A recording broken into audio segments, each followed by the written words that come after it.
They tell you men lose interest because you weren't enough, not beautiful enough, not entertaining enough, not young enough.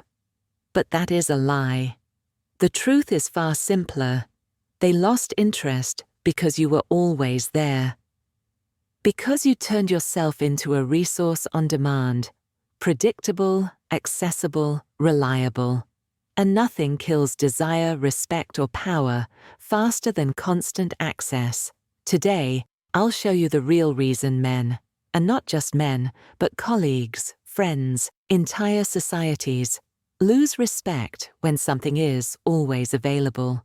By the end, you'll understand how to become a woman who is never forgotten, because your presence is never taken for granted. Part 1. The psychology of overavailability. There is a law in human nature. Abundance breeds boredom. Scarcity breeds desire. Think of the cafe on your street corner. It's always open, always there, no line outside. Do you crave it? Do you dream about it at night? Of course not. Now think of a rare restaurant where people queue for hours, where you must book weeks in advance. That scarcity ignites anticipation. Anticipation creates desire. Men, and humans in general, are wired this way. When you are always there, you become background noise. When you're scarce, you become music. But here's the cruel twist. Most women were trained to believe that constant availability equals love. Answering texts instantly, cancelling plans for him, rearranging your life to prove devotion. It feels like loyalty, it feels like care, but in reality, it is the slow death of attraction and respect. Because when access to you is too easy, effort disappears, and where there is no effort, there is no value. Part 2. The archetype of the always there woman. History is littered with women who gave too much, too freely, and were discarded. The concubines of emperors, the mistresses of kings, the nice girls who poured their devotion into men who forgot them the moment novelty wore off. Their mistake was not beauty, not charm, not intelligence. Their mistake was access. They turned themselves into an everyday object instead of a rare jewel. Ask yourself, when something is always at hand, how long until you stop noticing it? A ring worn every day becomes invisible. A painting stared at daily fades into the wallpaper. Even music, if played constantly, becomes silence. So too does a woman who is always there. Part 3. The power of anticipation. Desire is not built in the presence of something. It is built in the absence. The best meals are enjoyed hungry. The sweetest letters are written in longing. The most powerful encounters are those anticipated, not those routine. Old money women know this instinctively. They are not always reachable. They are not always seen. They move like comets, appearing brilliantly, then vanishing, leaving others desperate for their return. This is not cruelty. This is strategy. Because absence is not emptiness, it is tension, and tension is the mother of desire. Part 4. Why men lose interest when you're always there. Let's be blunt. At first, men will praise your constant availability. They'll say you're the most dependable woman they know. They'll tell you they've never met someone so loyal, so giving. But human nature is cruel. What was once praised soon becomes expected, and what is expected is no longer special. So the very thing that seemed to win their affection, your constant yes, your instant replies, your unconditional access, becomes the reason they drift. They don't say it aloud, but the brain whispers, "Why should I chase what I already own?" Men lose interest not because you weren't good enough, but because you removed the chase. You removed the hunger. You removed the uncertainty. And uncertainty, my dear, is the oxygen of desire. Part 5. Machiavelli's lesson applied to women. Niccolo Machiavelli, in The Prince, taught rulers that familiarity breeds contempt. He warned them never to be too merciful, too accessible, too soft.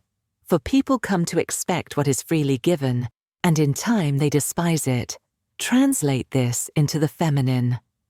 A woman who is always present, always pliant, always accessible, is in danger of contempt. Machiavelli counseled rulers to appear generous, but to give sparingly, so their generosity felt priceless. The same law applies to your presence, your attention, your affection.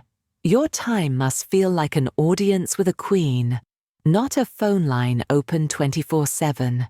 Because a queen is not on call, a queen is granted an audience, and that rarity makes her every word weigh more.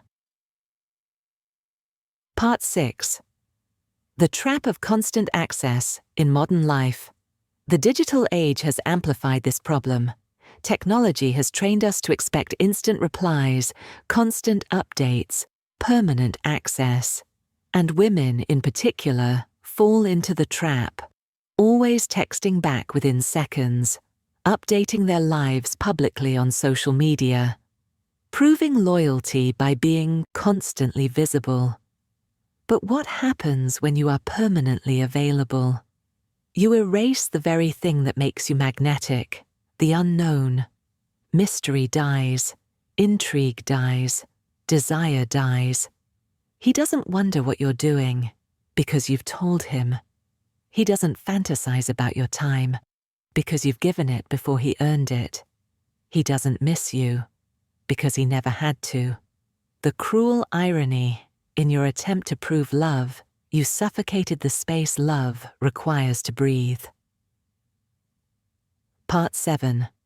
Strategic scarcity, the art of withdrawing. So what is the alternative? Strategic scarcity. This doesn't mean playing games or being manipulative. It means reclaiming your time, your boundaries, your self-respect. How to practice strategic scarcity. 1. Delay response time just enough to signal you have a full life. 2. Say no when your schedule doesn't allow, without apology. 3. Leave social gatherings at your peak, not when you're tired. 4. Resist the urge to flood conversations. Let silence build tension. 5. Keep parts of your life private, sacred, untold. This is not cruelty. This is how powerful women preserve their allure. Because the woman who is always visible is forgettable. The woman who chooses when to appear becomes unforgettable. Part 8. The Old Money Blueprint. Look at old money families. Do you think they attend every party, answer every call, reveal every thought? Never. Their mystique lies in selective presence. You don't see them everywhere, but when you do, it matters. They are not accessible, yet they are remembered. Scarcity is not accidental in their world. It is engineered. If a diamond were as common as glass, it would have no value. If Chanel handbags were sold on every street corner, no one would line up for them. If you, as a woman, are accessible at all hours, you erase the anticipation that makes your presence priceless. Part 9. Breaking the addiction to approval. Here's the hard truth. Women who are always there are not serving others. They are serving their own addiction to approval. You reply instantly because you fear being forgotten. You cancel your plans because you fear being unloved. You reveal everything because you fear being misunderstood.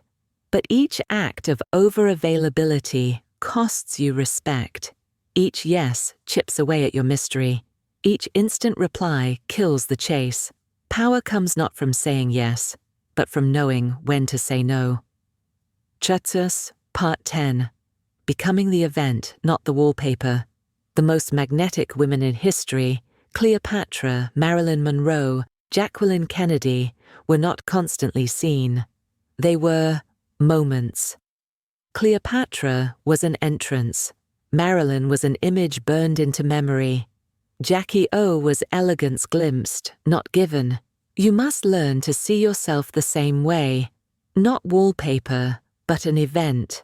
When people see you, they should feel it was rare. When you leave, they should feel your absence. When you speak, they should lean in. Because your words are not constant chatter, but precious offerings. This is the difference between being adored for a moment and being remembered for a lifetime. Part 11. Practical shifts for everyday power. Here's how to shift immediately. Practice delayed response. Not every message deserves instant access to you. Keep plans. Stop canceling your life to orbit someone else's. Withhold your full story. Reveal in chapters, not in floods. Exit at your peak. Leave people wanting more, not less. Make absence a weapon. Take weekends off, retreat into your own world, and return stronger. At first, the weak will protest. They'll accuse you of being cold, distant, aloof. But the strong will rise to the occasion. They will value you more. Part 12. The elite mindset shift. The women who command the most attention are not the loudest. They are the ones whose presence feels scarce and sacred. They do not beg for approval. They do not flood the room with nervous chatter. They move with the calm assurance that rarity is the language of power. When you see yourself not as a resource, but as a rarity, you change everything. You no longer fear rejection.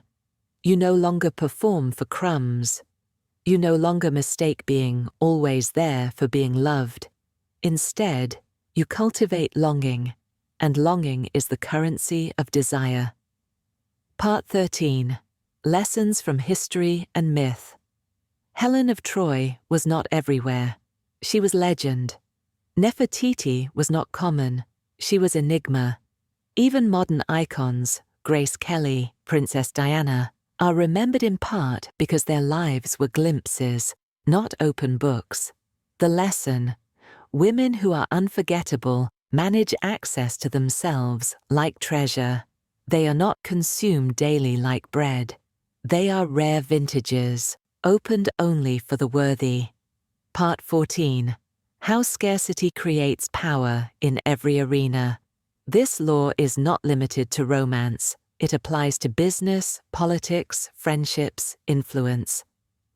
In business, the consultant who is hard to book is trusted more than the one always free. In politics, the leader who speaks rarely is heard more intently than the one who comments daily. In social circles, the friend who appears occasionally is cherished more than the one always clinging. The same principle. Scarcity magnifies value. Part 15. Reprogramming your worth. To truly live this, you must dismantle the training drilled into women for centuries, that goodness equals availability, that love equals sacrifice, that loyalty equals self-erasure. Repeat to yourself, my time is precious, my presence is a privilege, my absence is power. When you internalize this, you stop begging for scraps and start commanding attention. Part 16. Becoming legendary. Think of the women etched into history's memory. None were remembered for being always available. They were remembered because they were rare experiences. A rare experience is not forgotten. A rare experience is told and retold. A rare experience shapes legends. You are not here to be wallpaper. You are here to be legend. #closing. The final lesson. So why do men lose interest when you're always there? Because you erased the mystery. You suffocated anticipation. You trained them to believe your presence was a right, not a privilege. The remedy is not cruelty. The remedy is scarcity. You must move as the rare jewel, not the common stone. as the queen granting audience, not the servant on call, as the event, not the wallpaper. Remember this: when your presence is a privilege, your absence is power. Be scarce, be strategic, be unforgettable.